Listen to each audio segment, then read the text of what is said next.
नमस्कार दोस्तों, स्वागत है आपके अपने YouTube चैनल संस्कृत अड्डा पर। दोस्तों, आज की जो वीडियो इसमें हम करने वाले हैं आपका जो UGC नेट का जो एग्ज़ाम है या फिर आप कह सकते हैं CTET वाला या कोई भी अन्य टेट का एग्ज़ाम। तो ये जो क्वेश्चन है यहाँ पर आपके सभी जो एग्ज़ाम हैं उनके लिए काम आएंगे, चाहे आपका ये TGT PET PRT वाला कोई सा भी एग्ज़ाम है। और अगर आप हमारी इनसे पहले वाली जो वीडियोस को अगर आप देखना चाहते हैं तो इसे आप हमारे चैनल की प्लेलिस्ट में जाकर देख सकते हैं। और वीडियो शुरू करने से पहले अगर आपने अब तक हमारे चैनल को सब्सक्राइब नहीं किया तो सब्सक्राइब कर लीजिएगा।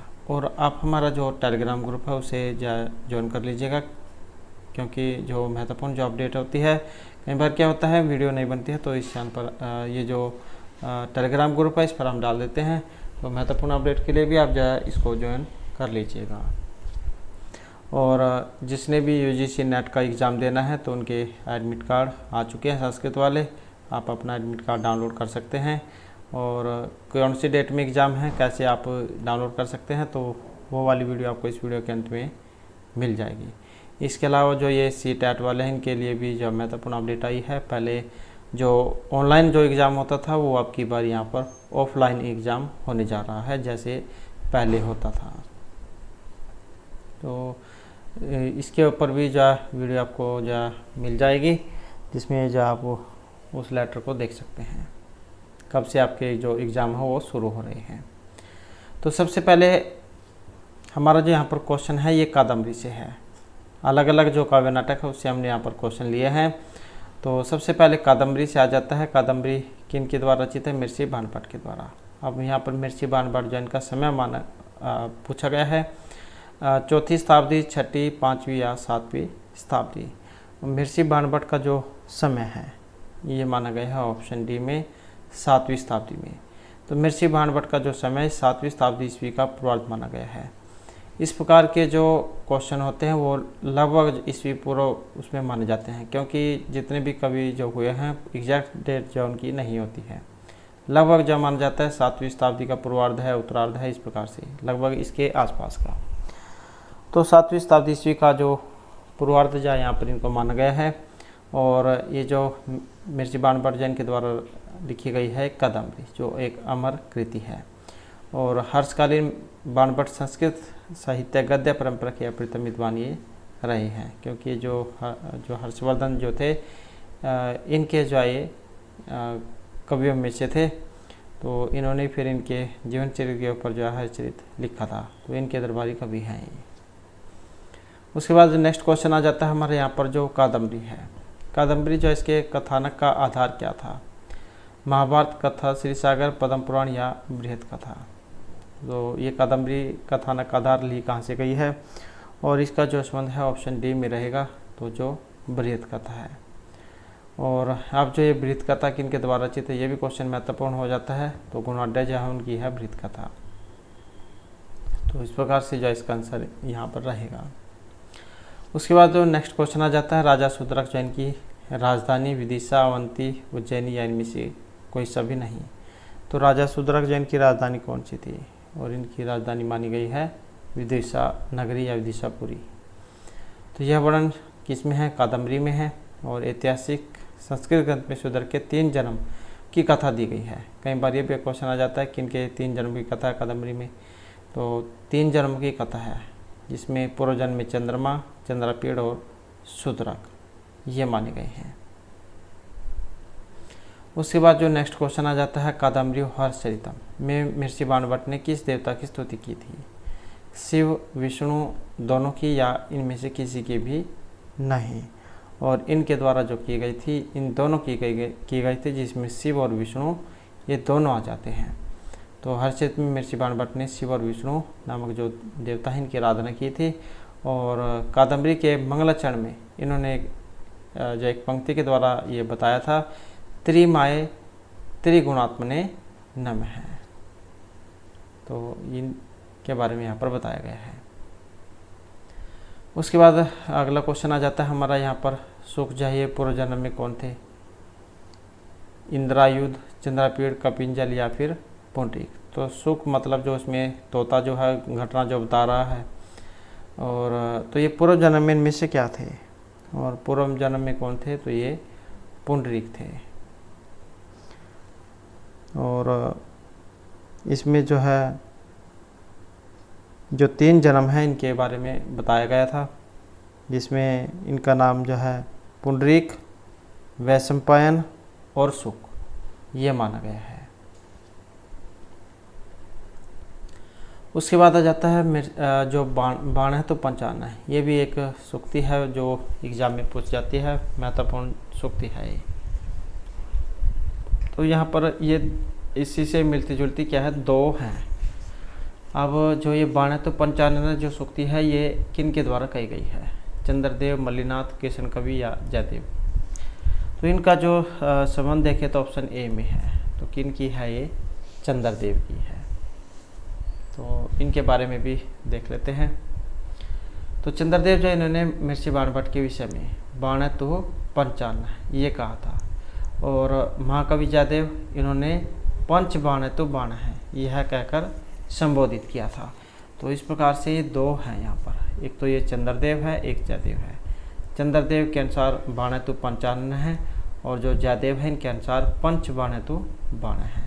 तो दोनों में थोड़ा थोड़ा सा अंतर है, लेकिन है दोनों ही महत्वपूर्ण। उसके बाद नेक्स्ट आ जाता है पंच बाण है तो बाण है। यह कथन गंगा देवी, जयदेव, त्रिविक्रम भट्ट या जयदेव, जैसा कि अभी हमने क्वेश्चन में पढ़ा, तो किनका है, ये जयदेव की है। तो पंच बाण है तो बाण है किनका है, जयदेव का है। जबकि जो गंगा देवी है इन्होंने भट्ट बाणस्य भारती, चंद्रदेव ने बाण है तो पंचानन कहकर बाण के प्रति अपनी कृतज्ञता प्रकट की है। तो इस प्रकार से जो है ये भी वेरी वेरी इंपॉर्टेंट हो जाता है। गंगा देवी ने क्या कहा था, क्योंकि ज़्यादातर क्या 2 ही याद रखते हैं, तो ये गंगा देवी जो है इनका भी आपने याद रखना है, भट्ट बाणस्य भारती।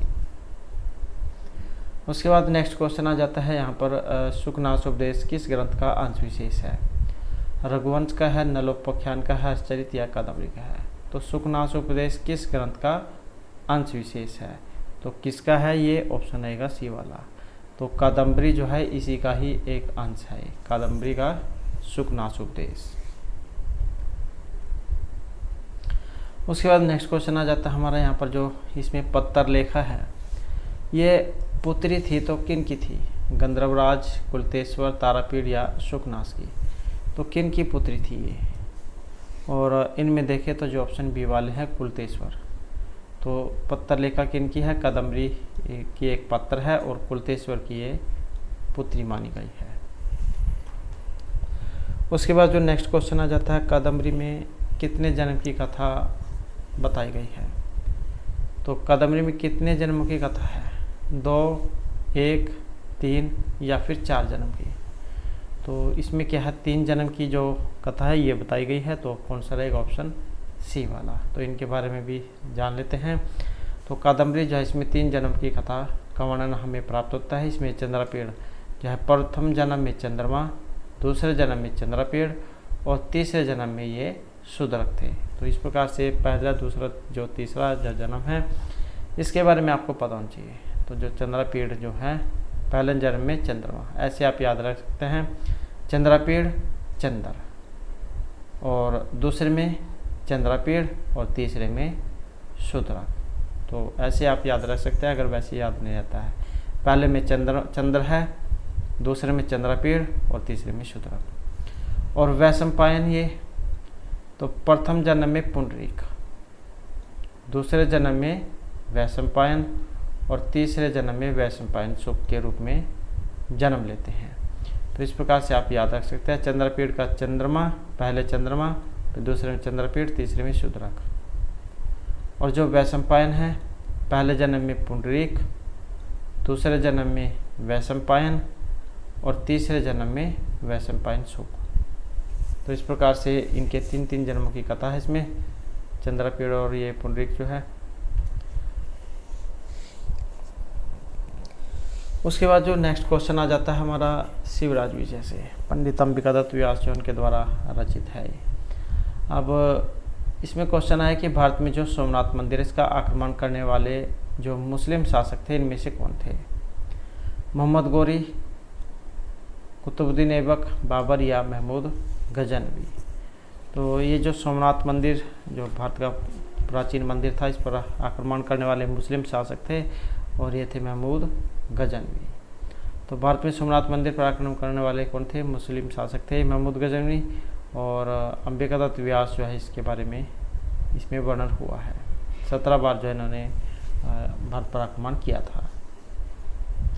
उसके बाद नेक्स्ट क्वेश्चन आ जाता है कार्यमासादेहम देवा पातेयम। ये एक उक्ति है जो एग्जाम में पूछ जाती है, यह कहाँ से ली गई है, ये भी कई बार आ जाती है। तो जो शिवराज विजय उसमें से ली गई है। और पृथ्वीराज युधिष्ठिर, शिवाजी या सरदार पटेल, तो किन की उक्ति थी? और इस उक्ति का जो संबंध है ऑप्शन बी में रहेगा। तो ये जो उक्ति है शिवाजी की मानी गई है। और इसमें क्या कहा गया था कि या तो मैं काम पूरा करूँगा, नहीं तो फिर अपना देह त्याग कर दूँगा। तो शिवराज विजय का जो प्रथम निश्वास है उसमें आई है। इसका मतलब है शिवाजी के शब्दों में कि मैं या तो काम को पूरा करूँगा या फिर अपने शरीर को नष्ट कर लूँगा। तो जो उन्होंने काम करना था, या तो मैं उस काम को पूरा करूँगा, नहीं तो फिर अपने शरीर को नष्ट कर दूँगा। नेक्स्ट आ जाता है शिवराज विजय जो है इनके बारे में एक सही नहीं है। इसके लेखक अंबिकादत्त व्यास हैं, नायक शिवाजी हैं, 13 निश्वास हैं, ऐतिहासिक उपन्यास है। तो इनमें जो गलत है कौन सा है? जो ऑप्शन सी में आया है 13 निश्वास है, क्योंकि इसमें 13 नहीं, इसमें 12 निश्वास हैं। और लेखक अंबिकादत्त व्यास ही हैं, नायक शिवाजी हैं और उपन्यास भी है। और इसके उपरांत जो है तीनों बातें यहाँ पर सही है। उसके बाद नेक्स्ट क्वेश्चन आ जाता है शिवराज विजय जो अब इसमें निश्वास कितने हैं? 20, 18, 19 या 12? तो निश्वास कितने हैं? तो निश्वास हैं 12। विराम कितने हैं? विराम है 3। तो अंबिकादत्त व्यास क्या है? एक उपन्यास है जिसमें 12 निश्वास हैं और 3 विराम हैं। और जो 3 विराम है प्रत्येक में 4 निश्वास है। तो इस प्रकार से 12 निश्वास है, 3 विराम, प्रत्येक में 4। उसके बाद नेक्स्ट आ जाता है भारत में सर्वप्रथम यवन शासन का बीजारोपण ही किया गया था। महमूद गजनवी, कुतुबुद्दीन ऐबक, शहाबुद्दीन या अलाउद्दीन के द्वारा। तो भारत में यवन शासन जो है इसका बीजारोपण किया गया था। और इनमें जो माना गया है जो ऑप्शन बी वाले हैं, शहाबुद्दीन ने।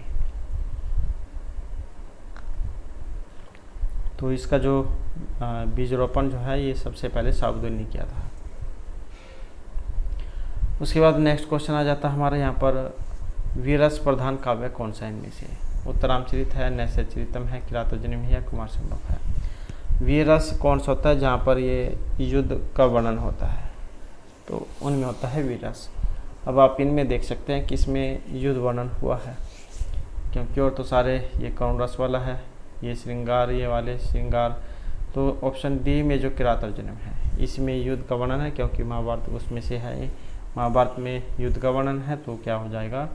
वीररस का उदाहरण यहाँ पर ये हो जाएगा।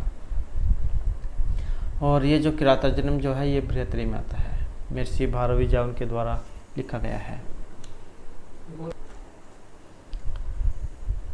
उसके बाद जो नेक्स्ट आ जाता है यहाँ पर किस महाकाव्य के प्रत्येक सरक के अंत में लक्ष्मी शब्द का प्रयोग किया गया है? तो यहाँ पर लक्ष्मी शब्द का प्रयोग हुआ है रघुवंशम, शिशुपालवधम, नैषधीयचरितम या किरातार्जुनीय में। तो कौन सा महाकाव्य है जिसके प्रत्येक सर्ग के अंत में लक्ष्मी शब्द का जो प्रयोग हुआ है? और इसमें देखें तो जो हमारा ऑप्शन जो है सी वाला ये हो जाएगा किरातार्जुनीय में। तो इसी में जो यहाँ पर श्री शब्द का प्रयोग हुआ है, महर्षि भारद्वाज उनके द्वारा जो रचित है इनको माना गया है। और प्रत्येक सर्ग के अंतिम श्लोक में लक्ष्मी शब्द का प्रयोग किया गया है। और क्या है कि ये महाकाव्य इसको माना गया बृहत्तरी उसकी श्रेणी में आता है। और वसंत जो है यहाँ पर इसमें छंद माना गया है, कई बार छंद भी जो एग्जाम में आ जाता है। उसके बाद आ जाता है नेक्स्ट हमारा राजा दुष्यंत जो इनकी प्रथम पटरानी इनमें से कौन थी? शानुमती, वसुमती, मेनका या फिर शकुंतला? तो राजा दुष्यंत की प्रथम पटरानी इनमें से कौन थी? और इनमें देखें तो ऑप्शन आएगा बी वाला, तो ये माना गया है वसुमती को। तो इनके बारे में देख लेते हैं। तो राजा दुष्यंत जो इनकी प्रथम पटरानी का नाम वसुमती, दूसरी हंसपदिका और तीसरी जो है इनका नाम था शकुंतला। तो शकुंतला जो है तीसरे नंबर की थी। पहली वसुमती, द्वितीय नंबर की हंसपदिका और तृतीय शकुंतला।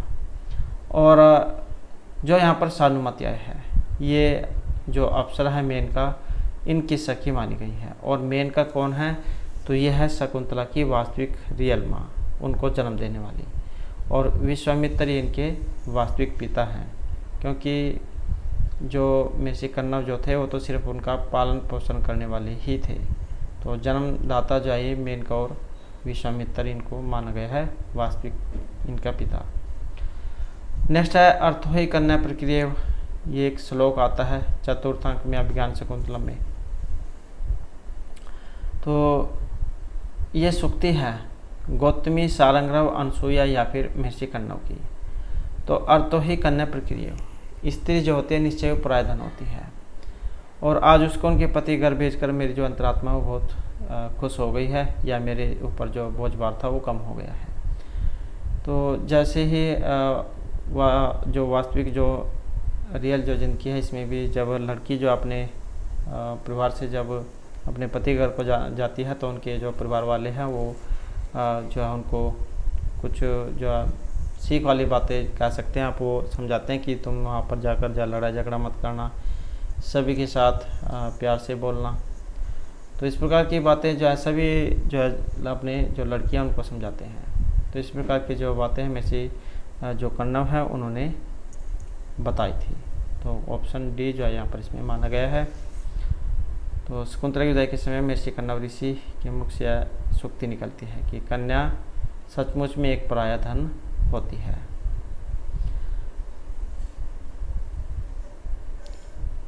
उसके बाद क्वेश्चन आ जाता है महर्षि भारवी के जो आश्रयदाता यहाँ पर माने गए हैं, पुलकेशिन, हर्ष, राज्यवर्धन या पुलकेशिन के भाई। तो महर्षि भारवी के आश्रयदाता राजा इनमें से कौन थे? और ये है पुलकेशिन के भाई। तो ये जो अवंती सुंदरी कथा जो है इनके अनुसार, इसी आधार पर महर्षि भारवी का आश्रयदाता राजा जो है पुलकेशिन के अनुज विष्णुवर्धन, उनको माना गया है। उसके बाद नेक्स्ट क्वेश्चन आ जाता है यहाँ पर महर्षि भारवी से।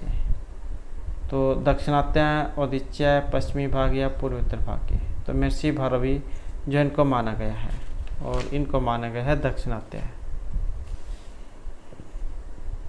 अर्थात ये जो अवंती सुंदरी जो कथा है इनके अनुसार महर्षि भारवी के पिता नारायण स्वामी दक्षिणात्य ब्राह्मण के थे, और यही कारण है कि उन्हें सभी विद्वान दक्षिणात्य मानते हैं। और ये जितने भी यहाँ पर कवि हैं, इन सभी के अगर आप जीवन परिचय को देखना चाहते हैं तो इनके ऊपर हमारे द्वारा पहले जो है वीडियो बनाई गई है, और वो वाली वीडियो आपको हमारे चैनल की प्लेलिस्ट में जो है मिल जाएगी, क्योंकि वहाँ पर जितने भी कवि हुए हैं उनके सभी के जीवन परिचय हमने कराए हैं। अगर आप उनके बारे में जानना चाहते हैं तो इसे आप हमारे चैनल की प्लेलिस्ट में जाकर देख सकते हैं। नेक्स्ट क्वेश्चन आ जाता है किरात अर्जुनम। जो है इसमें जो गुप्तचर है ये किस भेष में जाते हैं? सन्यासी के, मंत्री के, सैनिक के या फिर ब्रह्मचारी के? तो किरात अर्जुनम में गुप्तचर किस भेष में जाते हैं? और ये जाते हैं ब्रह्मचारी के भेष में। तो ये क्या है? ब्रह्मचारी अर्थात वनेचर। वनेचर यहाँ पर कौन है? जो भगवान शिव। ये जो किरात और अर्जुन, किरात जो है भगवान शिव जो उनके लिए आया है, और अर्जुन इसके नायक हैं, द्रौपदी नायिका है। तो किरात अर्जुन में गुप्तचर ब्रह्मचारी वनेचर के वेश में युधिष्ठिर के पास जाते हैं, और यह प्रसंग पुस्तक के प्रथम सर्ग के प्रथम श्लोक में ही बताया गया है। नेक्स्ट है हितम मनोहरचा दुर्लभम वचय, किस ग्रंथ में और किन की उक्ति है? तो हितकारी जो और मनोहर वचन जो है दुर्लभ होते हैं। तो किस ग्रंथ में और किन की उक्ति है? शिशुपाल वध, हर्षचरित, किरात अर्जुनम या युधिष्ठिर की या फिर वनेचर की? हितकारी और मनोहर वचन दुर्लभ होते हैं। तो इनका जो संबंध है ऑप्शन डी में है, किरात अर्जुनम से तो ली गई है, और वनेचर जो उनकी उक्ति यहाँ पर ये मानी गई है। तो इनके बारे में देख लेते हैं। हितम मनोहरचा दुर्लभम वचः है।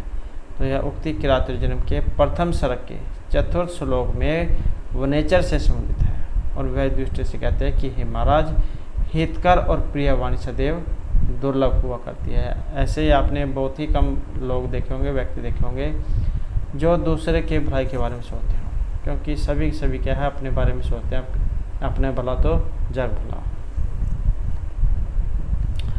उसके बाद नेक्स्ट आ जाता है वर्जंती थे मूर्तियाँ पराभम भवंती मायुषी अनुमान है। इस प्रकार का एक सूक्ति है और ये जो सूक्ति है किरात जन्म के किस सरक से ली गई है? प्रथम, द्वितीय, चतुर्थ या तृतीय सरक से। तो वर्जंती थे मूर्तियाँ पराभम भवंती मायुषी, कि वे मूर्ख बुद्धि लोग निश्चय पराजय को प्राप्त करते हैं जो दुष्टों के साथ दुष्टता का व्यवहार नहीं करते हैं। तो इस प्रकार की एक सूक्ति है, वेरी इंपॉर्टेंट है, जो किरात अर्जुन से ली गई है, क्योंकि ये भी एग्जाम में पूछा जाता है कि कहाँ से ली गई है, तो किरात अर्जुन में से है। और सरक पूछ लिया गया अब यहाँ पर, तो इसमें सरक जो है ऑप्शन ए वाला है। तो प्रथम सरक जो है उसमें से ये आई है, तो प्रथम सरक में से है। और जो 30वां श्लोक है उसमें से है, जिसका अर्थ है कि मूर्ख बुद्धि वाले वे लोग पराभव को प्राप्त करते हैं जो मायावियों के साथ माया अर्थात छल पूर्वक व्यवहार नहीं करते हैं। मतलब क्या है, दुष्टों के साथ दुष्टता का व्यवहार नहीं करते हैं। उसके बाद नेक्स्ट क्वेश्चन आ जाता है हमारा जो अभिज्ञान शकुंतलम है। अभिज्ञान शकुंतलम में जो नायक हैं दुष्यंत, ये किस प्रवृत्ति के हैं? वेरी इंपॉर्टेंट क्वेश्चन है। आगे जो इनके बारे में हम पढ़ेंगे भी कि जो नायक जो है कितने होते हैं। तो यहाँ पर 4 प्रकार के नायक होते हैं, धीर, उदात, ललित, उदत या धीर प्रशांत। जो अभिज्ञान शकुंतलम महर्षि कालिदास के द्वारा जो रचित है, इसमें इसके नायक है दुष्यंत, राजा दुष्यंत। तो इनकी प्रवृत्ति पूछी गई यहाँ पर कि इनसी प्रवृत्ति की है, और इनकी प्रवृत्ति को देखें तो ऑप्शन ए को माना गया है, धीर उदात प्रवृत्ति के इनको माना गया है। तो अभिज्ञान शकुंतलम के नायक धीरोदात प्रवृत्ति के नायक हैं, और दुष्यंत के द्वारा शकुंतला के साथ गंधर्व विवाह इस अमर कृति के चतुर्थ अंक का महत्वपूर्ण संदर्भ है। धीरोदात नायक कौन होते हैं? तो धीरोदात वह नायक हैं जिसमें स्थिर स्वभाव, क्षमाशील, अति गंभीर, महाबली, अहंकार से शून्य, दृढ़ निश्चयी, सम प्रशंसा न करने वाला, मधुरभाषी एवं ललित कलाओं का मर्मज्ञ। तो ये लक्षण होते हैं जो ये धीर उदात प्रवृत्ति वाले व्यक्ति होते हैं। तो ये गुण विद्यमान हो वही धीर उदात नायक होता है, तो ये गुण होने चाहिए। उसके बाद न खलु धीमताम कश्चित विश्व नाम सूक्ति है। यहाँ पर भी जो सूक्ति है ये आई है, और इस सूक्ति का संबंध इनमें से किन से है, क्या इसमें कहा गया है? तो इस सूक्ति के संबंध की बात करें तो ऑप्शन डी वाला रहेगा, अभिज्ञान शकुंतलम, जो उसमें से ये आई है।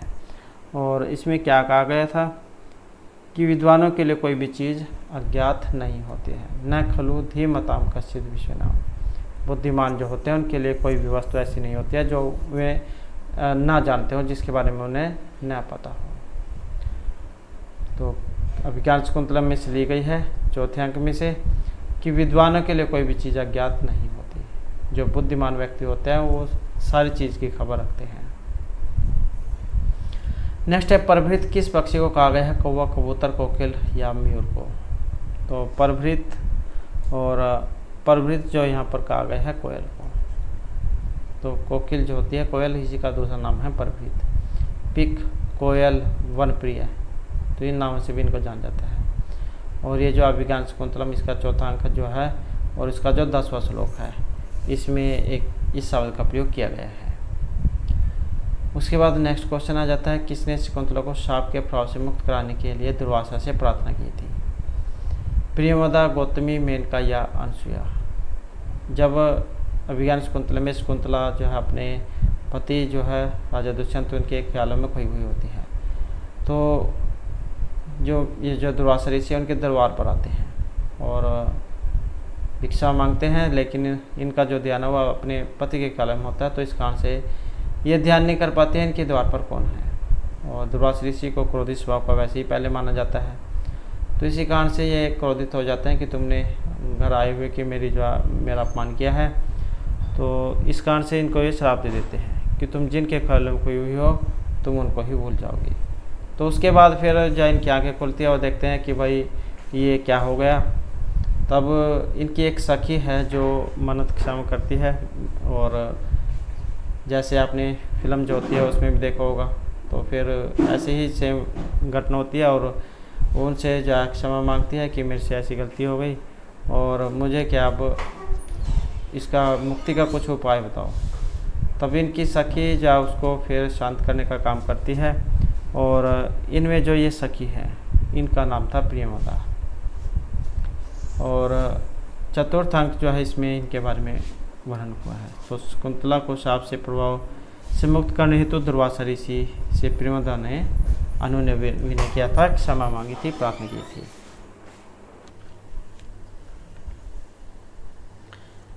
नेक्स्ट क्वेश्चन है अभिज्ञान शकुंतलम का जो चतुर्थ अंक है, इसमें कुल कितने श्लोक हैं? 42, 40, 22 या फिर 43 कह सकते हैं, 43। तो ये जो चौथा अंक है इसमें श्लोकों की संख्या कितनी है? और श्लोकों की जो संख्या यहाँ पर इसमें 22 मानी गई है। तो इनके बारे में भी जो डिटेल है वो देख लेते हैं। तो चतुर्थ अंक में है 22 श्लोक, 7 टोटल अंक हैं इसमें। प्रथम जो अंक है इसमें 34 माने गए हैं, द्वितीय अंक में 18, तृतीय में 24, चतुर्थ में 22, पंचम में 31, षष्ठ में 32 और सब जो सातवां है सप्तम इसमें 35 माने गए हैं। तो इस प्रकार से वेरी इंपॉर्टेंट ये हो जाता है, क्योंकि जैसे यहाँ पर इसमें आया है हो सकता है चतुर्थ के अलावा और कोई अंक इसमें पूछ लिया जाए, तो सभी के बारे में पता होना चाहिए।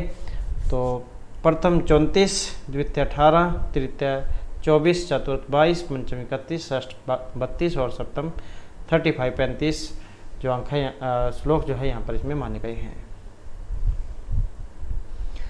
नेक्स्ट आ जाता है ओदकांतम स्निग्ध जना अनुगंतव्य। इति शुरुआती है किसका, ये जो कथन है किन का है? जैसे प्राचीन समय जो होता जब कोई मेहमान घर पर आता था तो उसे जो है बाहर तक छोड़ने जाते थे जहाँ तक जहाँ पानी होता था। तो उस पत्ती का भी जो अनुसरण किया जाता है। अब भी अगर कोई घर पर कोई मेहमान आ जाता है तो द्वार तक उसको द्वार जो है दरवाज़ा, तो वहाँ तक जो उनको छोड़ने के लिए जाते हैं। तो यहाँ पर कथन पूछा गया है किनका था? कन्नव, सारंगरव, गौतमी या फिर शारदत्त का। और इसका जो संबंध है ऑप्शन सी में रहेगा। तो जो सारंगरव है उनका यहाँ पर ये कथन है। तो अभिज्ञान शकुंतलम में से लिया गया है। और कण्व, यह कण्व से कहा गया सारंगरव का कथन है। तो किनसे? मेरे से जो कण्व है उनसे कहा गया सारंगरव का कथन कि स्निग्ध जन का अनुमान पानी वाले स्थान तक करना चाहिए। प्रिय व्यक्ति को मार्ग में वहाँ तक छोड़ना जाना चाहिए जहाँ कोई नदी या तालाब मिले। ये अनुगमन हो गया, यहाँ पर अनुगमन। जो स्निग्ध जन जो मेहमान या रिलेटिव कह सकते हैं, सगे संबंधी। नेक्स्ट आ जाता है उत्तरामचरितम जो महर्षि भगवती के द्वारा रचित है। तो इनका संबंध उत्तरामचरित में नहीं है। विदूषक, गर्भांक, रस की प्रधानता या अष्टपदा नदी, तो यहाँ पर एक इनमें नहीं है। अब जो नहीं है जो कौन सा है यहाँ पर?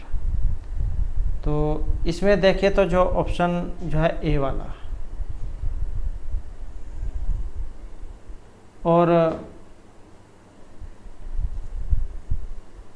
डी वाला दोनों ही माने गए हैं, क्योंकि इसमें विदूषक जो उसको भी कोई काम नहीं है, क्योंकि ये क्या है करुण रस तो वैसे ही है इसमें। और विदूषक जो है दर्शकों को हंसाने का काम करता है, तो विदूषक भी नहीं है इसमें। और एक जो ये अष्टपदा जो नदी है ये भी नहीं है। गर्भांक भी है इसमें और करुण रस भी है। तो दोनों को माना गया, इनके बारे में देख लेते हैं। तो इस एक तो इसमें विदूषक का अभाव, गर्भांक की योजना, करुण रस की प्रधानता, ये तीनों माने गए हैं। तो इसमें विदूषक का अभाव है, मतलब ये नहीं है। गर्भांक है और करुण रस की प्रधानता, ये तीनों ही प्रकरण यहाँ पर इसमें हमें देखने को मिलते हैं। किंतु जो ऑप्शन डी में आया है अष्टपदा नदी, इसी का इसमें अभाव है। और इसलिए ये जो ऑप्शन डी जो यहाँ पर माना गया है। और नंदी क्या होती है? नंदी का प्रारंभ जो काम जो है ये नाटक के शुरू में होता है। जैसे आप कोई नया काम शुरू करते हैं और उसके लिए जब शुरू में पूजा पाठ करते हैं, देवताओं की स्तुति, तो वही जो यहाँ पर जो नंदी है इनको माना गया है। तो ईश्वरीय वंदना। उसके बाद नेक्स्ट आ जाता है जो छायांक। इसका संबंध किस नाटक से? उत्तरामचरितम, मालविकाग्निमित्रम, शकुन्तलम या अभिज्ञान शकुंतलम से। तो छायांक का संबंध किस नाटक से है? छायांक जो आया है ये उत्तरामचरित में आया है और जो तीसरा अंक है उसका नाम है छाया अंक। तो इनके बारे में देख लेते हैं। तो तृतीय अंक का नाम है छायांक और इसे छायांक क्यों कहा गया है? क्योंकि इसमें सीता राम की छाया के समान शुरुआत से अंत तक रहती है, अदृश्य रूप में रहती है, उनको दिखाई नहीं देती है। तो इसलिए जो यहाँ पर इसका अंक ये नाम जो है छायांक पड़ा है। नेक्स्ट है भगवती का संबंध किस कृति से नहीं है? उत्तरामचरितम, बुद्धचरितम, महावीर चरितम, मालती महात्म्यम। तो महर्षि भगवती की एक कृति यहाँ पर नहीं है और जो ऑप्शन सी में आई है बुद्धचरितम, क्योंकि जो बुद्धचरितम ये आशुघोष जौन की रचना है। तो इनके बारे में भी देख लेते हैं। तो भगवती का संबंध बुद्धचरित से नहीं है क्योंकि ये महर्षि आशुघोष की रचना है। बुद्धचरित, सुंदरानंद और सारिपुत्र प्रकरणम, जबकि ये मालती माधव, उत्तरामचरित और महावीर चरित ये महर्षि भगवती की रचना है। उसके बाद नेक्स्ट क्वेश्चन आ जाता है अयि कठोरियस केलते प्रियम। एक सूक्ति आती है एग्जाम में, वैसे श्लोक है उसके अंदर से है। तो ये कथन है यहाँ पर किनका है? सीता, वासंती, मुरला या तमसा का। तो ये जो कथन है यहाँ पर इनमें किनका है? और कथन की बात करें तो किनका? ऑप्शन बी में रहेगा, तो जो वासंती है। और क्या इसमें कहा गया था कि अय कठोर यश खेलता है प्रिय। तो तीसरे अंक में से लिया गया, कई बार अंक भी आ जाता है। तो उत्तरामचरित का जो तीसरा अंक है छायांक उसमें से लिया गया है, 17वां श्लोक इसमें माना गया है। और वासंती का कथन है कि हे निष्ठुर, आपको यश ही प्यारा है किंतु अति पवित्र चरित्र वाली स्त्री को छोड़ते हुए स्त्री को निर्वासित करने से जो अपयश मिला, इससे बढ़कर भयानक अपकीर्ति क्या हो सकती है? कि हे निष्ठुर, आपको यश ही प्यारा है, क्योंकि जो श्री राम है वो सीता को छोड़ देते हैं। किस कारण से? क्योंकि लोकलाज के कारण, क्योंकि उस पर जाओ लांछन लगाते हैं कि इतना समय तुम जो वहाँ पर विदा कराई हो, इतने दिन जो तुम श्री राम से अलग हुई हो। तो कि हे निष्ठुर, आपको यश ही प्यारा है किंतु अति पवित्र चित्र वाली स्त्री को निर्वासित करने से जो अपयश मिलेगा, तुम्हारे जो बुराई होगी, इससे बढ़कर और क्या अपकृति हो सकती है। तो इस प्रकार की जो बातें हैं यहाँ पर ये वासंती ने कही है।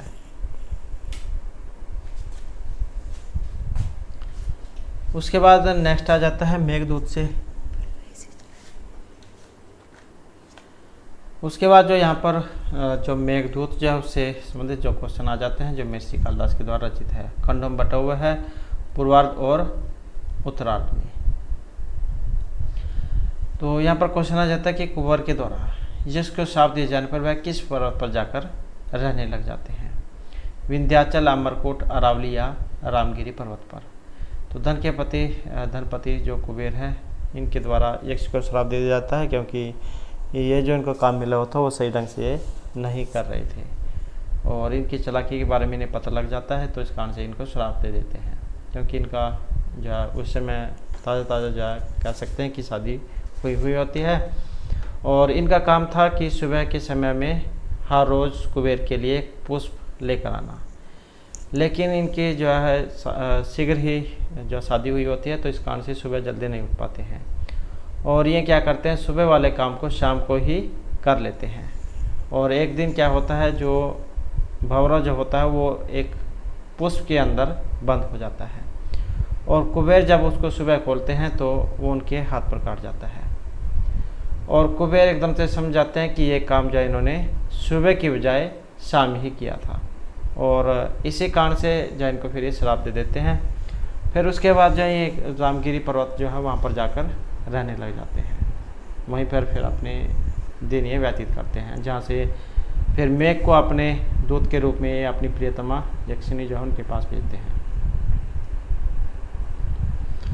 तो कुबेर द्वारा शापित यक्ष रामगिरी पर्वत पर जाकर रहने लग जाते हैं। कथा कालिदास की अमरकीर्ति मेघदूत के पूर्व मेघ में से ली गई है। यक्ष कुबेर द्वारा कही गई पुरार्चन हेतु पुष्प लाने की अवहेलना के कारण यह दंड पाते हैं। उसके बाद क्वेश्चन आ जाता है कौन का पुष्प ये कौन से कलर का होता है, कैसा होता है, लाल, पीला, सफ़ेद या बहुरंगी। तो ये सफ़ेद जो कलर है उसका माना गया है, सफ़ेद रंग का। तो कुंद का पुष्प कैसा है, सफ़ेद है, क्योंकि यह कहा गया कि या कुंद इंदु तुषार हार्धवला। केतकी का पुष्प पीला होता है और अरविंद कमल का वर्ण ये रक्त या लाल होता है। रक्त मतलब लाल। नेक्स्ट है विंध्याचल की तलहटी में बहने वाली नदी गंगा, रीवा, नर्मदा या व्यास। तो विंध्याचल की तलहटी में बहने वाली जो नदी है इनमें, और ये है ऑप्शन बी वाली, नर्मदा। नेक्स्ट है मेघदूत में यक्ष का नाम क्या था, राजवान, हिमालय, बुध या इनमें से कोई सा भी नहीं। तो मेघदूतम में यक्ष का नाम, और ये था ऑप्शन सी, हेमाली। उसके बाद है मेघदूत में यक्ष के शाप के अवसान का दिन कौन सा था, वैशाख पूर्णिमा, भाद्रपद शुक्ल चतुर्थी, देव प्रबोधनी एकादशी या भाद्रपद कृष्णाष्टमी। तो यक्ष का जो शाप था उसके अवसान का दिन, और इनमें जो यहाँ पर माना गया है जो ऑप्शन डी में है, देव प्रबोधनी एकादशी। तो महर्षि कालिदास विरचित मेघदूत में कुबेर के द्वारा दिए गए यक्ष के शाप के अवसान का दिन देव प्रबोधनी एकादशी था। नेक्स्ट है मेघ की यक्षिणी शाप दिवसों की गणना ये किन से करती है, पुष्पों से, मणियों से, लेखनी से या फिर अन्न के कणों से। तो जैसे अपने पहले जो फिल्म आती थी, नाटक होते थे, उनमें जब कोई प्रियतमा अपनी प्रिय से अलग हो जाती थी तो दीवार के ऊपर जहाँ वो कुछ लाइनें लगा कर रखती थी, और जितने जितने दिन व्यतीत होते चले जाते थे तो इस प्रकार से वो काटती रहती थी। तो सेम कंडीशन जो यहाँ पर भी है। मेघदूत की यक्षिणी क्या करती है, शाप दिवसों की गणना वो इनमें से किससे करती है, और ये काम जो वो पुष्पों से करती है। तो कुबेर द्वारा स्थापित यक्ष की प्रिय यक्षिणी शाप दिवसों की गणना पुष्पों के द्वारा करती थी। नेक्स्ट है कंठाश्लेष पुण्य जने किम पुनः दुरस्ते। इसमें जन शब्द आया है, इसका मतलब क्या है, ये जो जन है, राजहंस या यक्ष, मेघ या चातक से। कंठाश्लेष पुण्य जने किम पुनः दुरस्ते, और इसका जो इनमें जो संबंध है ऑप्शन सी से माना गया है, अर्थात यक्ष से इनका संबंध माना गया है। नेक्स्ट है किस काव्य में अलकापुरी का वर्णन हुआ है, पवन दूत, किरातोजन, मेघदूतम या रघुवंशम। तो अलकापुरी, तो इसमें जो रहेगा ऑप्शन बी वाला, क्योंकि मेघदूत जो है इसमें ही अलकापुरी जो हल्का नगरी का वर्णन हुआ है, जो यक्षों की निवास स्थली मानी गई है। उसके बाद है मेघदूत किस विधा का काव्य है, महाकाव्य, नाटक, खंड काव्य या चंपू काव्य है। तो मेघदूत किस का विधा का है, और इसे जो माना गया है खंड काव्य। खंड काव्य अगर नहीं हो तो गीति काव्य वहाँ पर आपको देखने को मिल सकता है।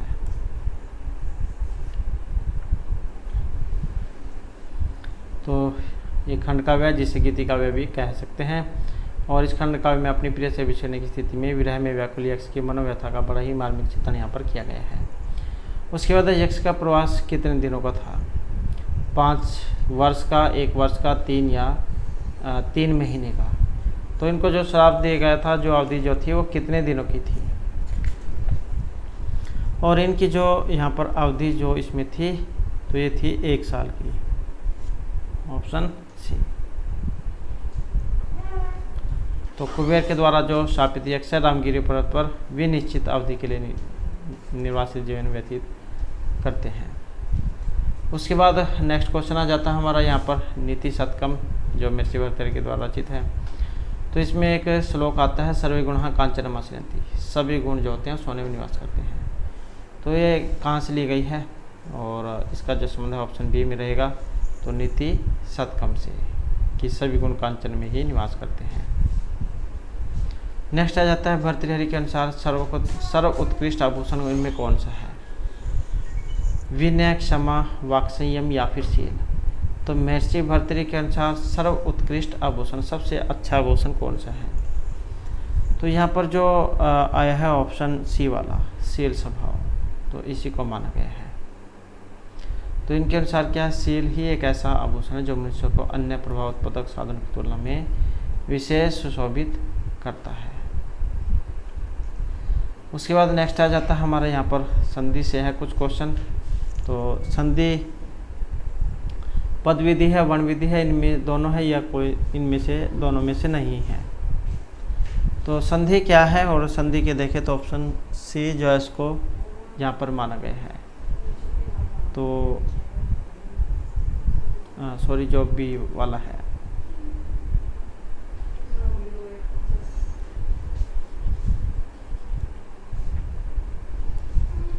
तो क्या है? इसे वर्ण विधि माना गया है।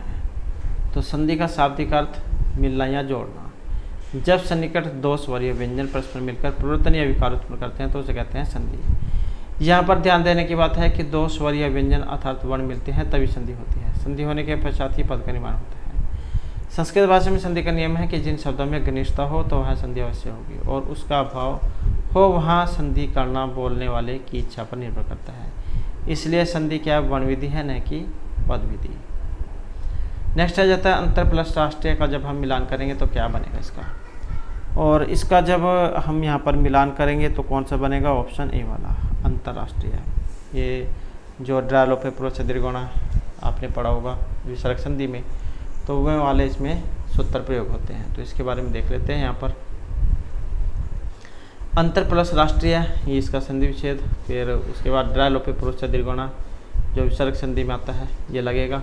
ये क्या करेगा? इसको दीर्घ कर देगा। यदि विसर्ग के बाद रा होने से एक सूत्र है इसमें रोरी, रोरी ये वाला सूत्र है। इस सूत्र से ढ अथवा रा का लोप होता है और इस सूत्र के अनुसार उससे पूर्ववर्ती अण अ इ उ दीर्घ हो जाते हैं। तो उसी के बाद ये अंतर्राष्ट्रीय बनता है। नेक्स्ट क्वेश्चन है यण संधि से। यण संधि जो इसका उदाहरण है यहाँ पर विद्या प्लस में आल्य विधाल्य है, गंगा प्लस में होगा गंगोग है, गुरु प्लस आदेश है गुरुआदेश है, या महा प्लस इंद्र है महेंद्र है। तो यण संधि जो इसका उदाहरण कौन सा है? इको यण से जो सूत्र है वो यण करता है, तो इसका उदाहरण कौन से वाला है?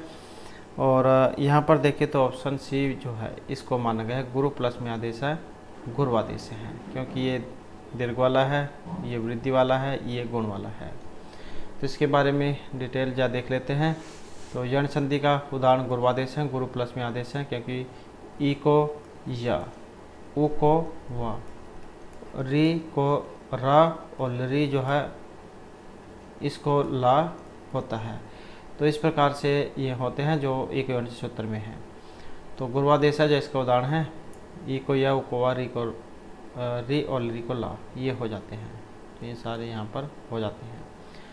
और अधिक आवसरण आय स्वर होने पर और उ को वा आदेशों को गुरुआदेशीय बना है। तो ये गुण संधि का उदाहरण है, ये वृद्धि और ये दीर्घ का। तो इस प्रकार से जो हमारी आज की क्लास और महत्वपूर्ण क्वेश्चन थे, और नेक्स्ट वीडियो होगी इसमें हम आपके लिए नए जो महत्वपूर्ण क्वेश्चन वो लेकर आएंगे। और हमारे साथ अंत बनाने के लिए धन्यवाद।